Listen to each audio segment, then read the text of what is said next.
This video showcases the Icon Roading application, available as an addition to Icon Build and Icon Site from software version 1.5 onwards. So before I actually access the roading application, I'll create a new project and import the road data. You'll see that a new import option is Road Data. Icon works with both LMD and XML files. I'll import this demo stringline LMD file to the project. Included within an imported LMD file must be the line, profile and cross-slope information. Here is a brief fly-through of the dataset visualized in Icon Office. So the data consists of a number of strings, with the center line, which defines chainage, being longer than the other string lines. The Units wizard allows you to define how chainage and slope display information is shown in the info panel. 5 different chainage options, and slope can be displayed as angle or percentage.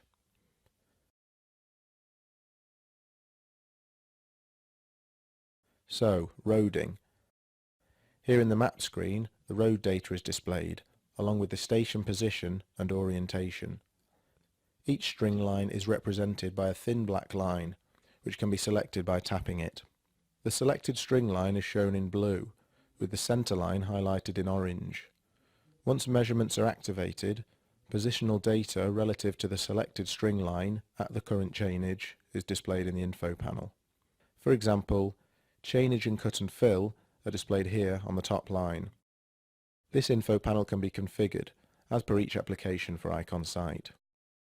It's also possible to view the data in cross-section mode, selectable from the View Modes menu. This shows the cross-sectional view of the data at the measured position, with the cross-section always being perpendicular to the center line. The selected string line is represented by the blue point. Whilst in cross-section view, it's also possible to select a cross-slope to stake out by tapping it. The values in the info panel are explained in the Roading info panel video. To select a string line whilst in cross-section view, tap the point that represents the relevant string line. So there are 2 stakeout possibilities: stakeout relative to a specific string line, or directly stake out a cross-slope element. As in other measuring applications, it's possible to configure the screen to show 2 views. This is particularly useful for displaying map view and cross-section view simultaneously. In this view, you can see in both screens that the outer string line is selected, both in cross-section view and map view. If I instead select a cross-slope element in the cross-section view, those 2 string lines that define the cross-slope are also highlighted in map view. As I move around the surface, the position of the pole updates in both screens. You can see the distance to centerline reduces as the pole moves towards it. And here the cut value decreases as the pole position becomes lower. If layers are included in the imported file, which is normally the case for LMD files but not for XML, it is possible to change the active reference layer. I will change from Theoretic, shown here in the info panel, to Terrace.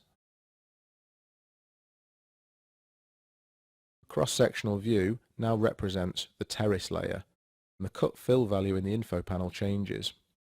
I'll now change back to Theoretic. Also in the toolbox is the option to vertically offset the whole model. I'll offset the current model by 2 meters. Now you can see the position of the pole below the surface, which is reflected by the blue fill value in the info panel. Now I shall return to displaying the map view in the whole screen.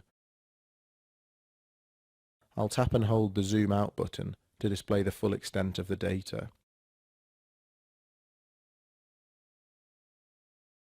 Chainage can be edited in the toolbox.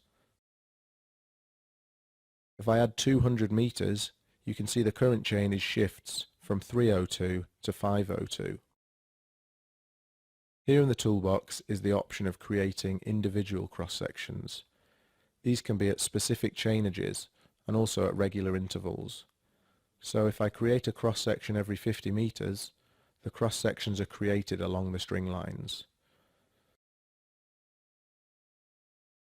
A polyline is created at each 50-meter interval. Each polyline can be staked directly.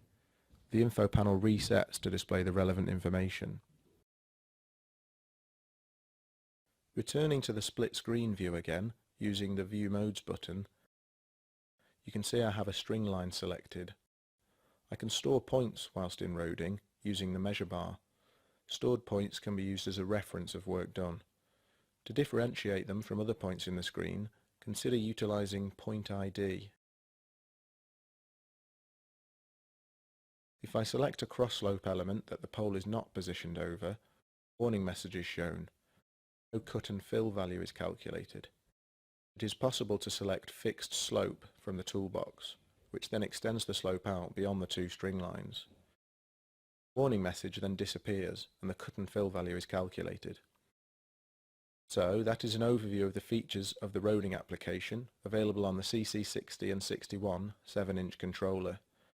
It is available as an additional, separately licensed application for both Icon Sight and Icon Build. For more information on the values displayed in the info panel while staking a road model, see the Roading Info Panel video.